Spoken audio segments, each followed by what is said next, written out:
But certainly the Canadian Prime Minister has made some serious charges recently. But I also see that from press reports that you have met while you're in Washington with National Security Advisor Sullivan, with our Secretary of State, Blinken, and that this subject has come up. Can you give us any information about how this is or isn't affecting U.S.-India relations, where this whole matter stands now from your perspective?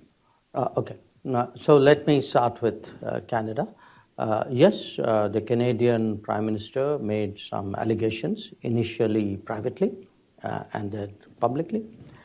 And our response to him, both in private and public, were that what he was alleging was not consistent with our policy.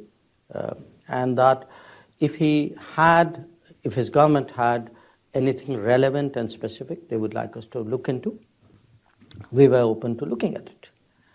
Now, that's where that conversation is at this point of time.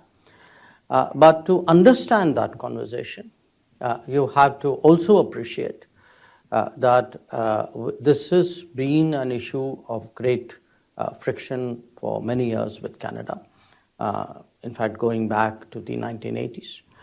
Then it became dormant, but in the last few years it has come back very much into play because of what we consider to be a very permissive Canadian attitude towards terrorists, extremists, people who openly advocate violence. And they have been given operating space in Canada because of the compulsions of Canadian politics. I don't think most Americans, for Americans, perhaps Canada looks very different. But it depends, from where the interest, where the shoe pinches.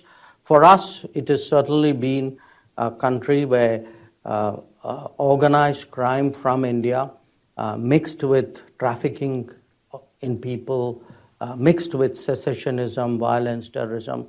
It's a very toxic combination of issues and people who have found operating space there. So a lot of our tensions with Canada, which well preceded what Mr. Trudeau said, actually come out of that. And today I'm actually in a situation where my diplomats are unsafe going to the embassy or to the consulates. In Canada? In Canada. They are publicly intimidated. And that has actually compelled me to temporarily suspend even visa operations in Canada.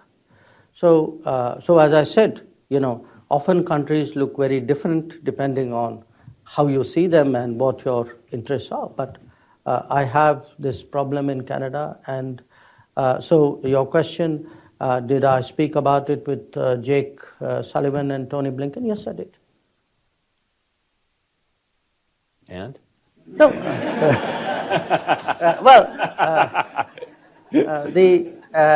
Let's put it this way. They obviously shared, U.S. views and assessments on this whole situation, and I explained to them at some length. What I gave you was a summary of the concerns which I had. So I think hopefully we both came out of those meetings better informed.